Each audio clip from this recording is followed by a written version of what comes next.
now. I'm the Doctor, punisher of animal life that's just trying to survive. Also, there are polar bears on this planet, and just before you start thinking this is just some other part of Earth with snow, they've been pretty clear so far that this is supposed to be another planet. I guess Santa kidnapped some animal life from the North Pole to make himself feel more at home. My inventions come in useful at times. Fortunately for me, my inventions are massive deus ex machinas that ensure that I will never have to actually be cunning or clever.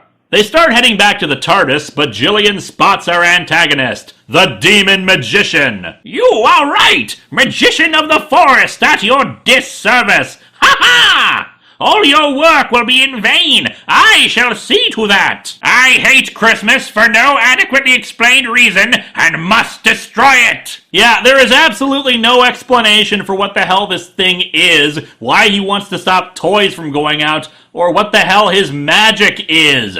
And yeah, just like the magic box, this is truly the epitome of, it's magic, I don't have to explain it. The demon tells them to look up and we see a bunch of toy airplanes and rockets either floating or flying in the sky. They are all Santa's toys! Well, they're 12 of Santa's toys. If those were all the toys he had for the entire world, I think he would be in a much worse place than we thought he was. The demon vanishes, I guess. All Jillian says is that he's gone. And I'm not even sure what that was supposed to prove.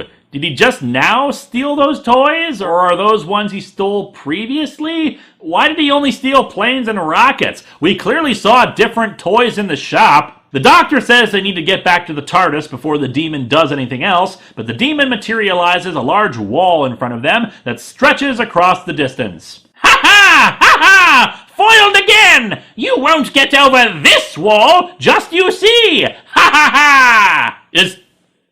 Is this supposed to be some kind of metaphor for my show?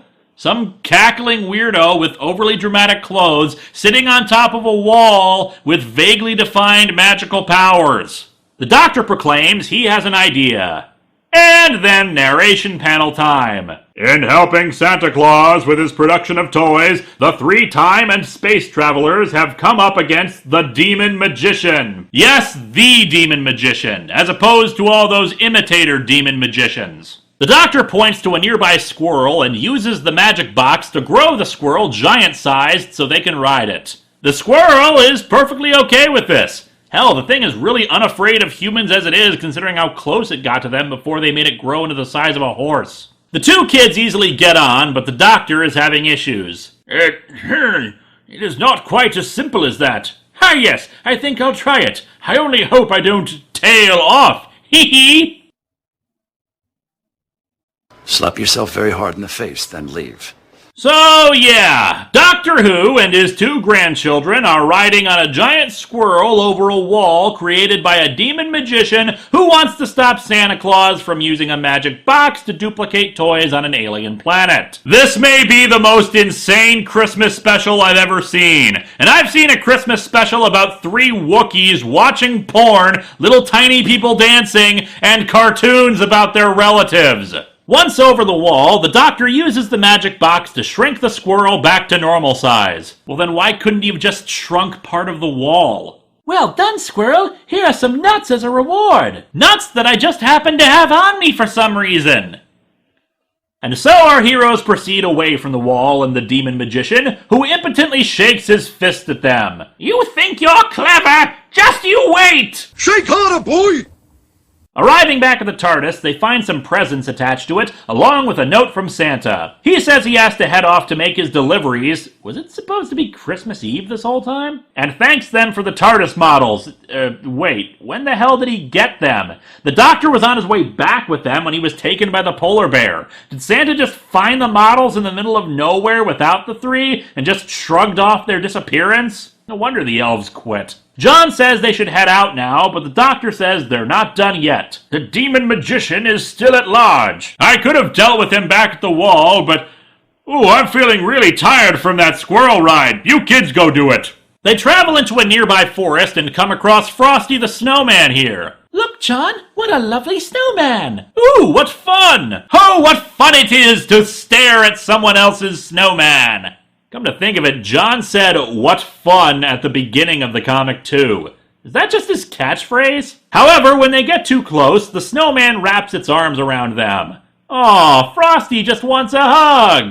Grandfather, help! Help! Frosty, bad touch! You know, the thing is made of snow. If you are so weak that you can't free yourself from snow like that, hell, just drop down to the ground. You probably shouldn't be going on adventures with the doctor. The demon magician is responsible for this one, and he's inexplicably turned green in this panel. Quickly, Grandfather, quickly! We're freezing and we can't move! You're freezing? How poorly made are those coats? In helping Santa Claus, the 3 space travelers have come up against the demon magician. You don't say! Oh dear, I shall have to try something else. Or use the same thing you've used for every problem so far. Indeed, the magic box has some kind of heat ray setting that lets him melt the snowman, freeing the children from its mild rampage. I'm jolly glad that's over. I thought we were going to be frozen alive. Frozen alive after about 3 days or so of that.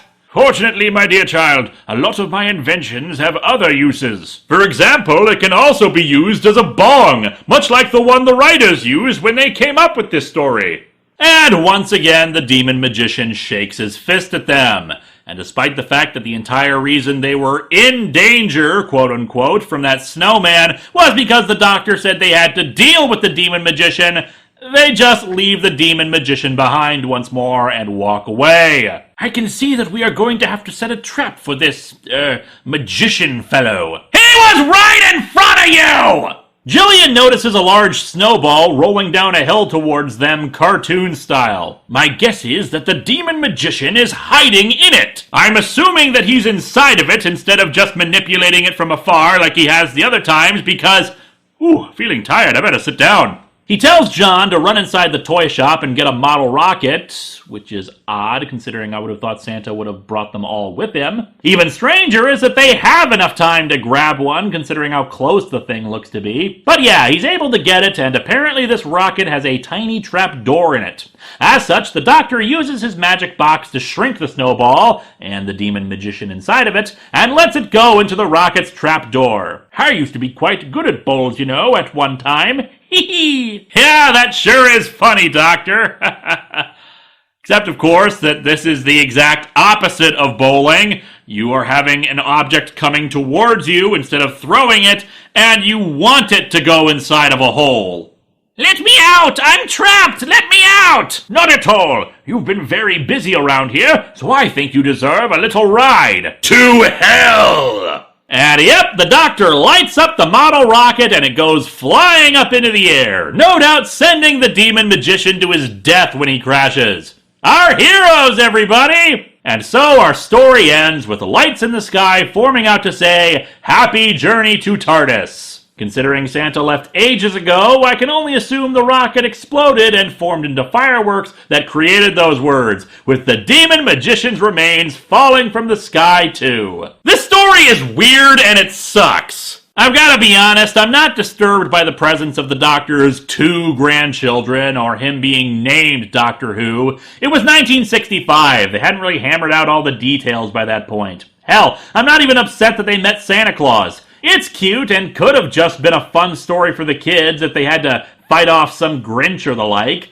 But the fact that the Doctor literally has a magical object that solves every problem he encounters is ridiculous. Even the sonic screwdriver in the revived series had limitations to it and wasn't used every time. Santa completely disappears from the story after the first 2 pages. We know nothing about the demon magician or why the hell he was inside of the snowball at the end. The Doctor keeps talking about how they need to stop the demon magician only to continually walk away from him, and 2 children are now guilty of murder by the end. Merry friggin' Christmas! But despite that little bit of holiday depression and weirdness, I just want to wish all of you at home a Merry Christmas and a Happy Holidays. May all of you find joy and peace and merriment during this holiday season. And Linkara! I've done it! My Christmas present for you is ready! Can't wait, I'm almost done with the show here. No, come along, you have to see it!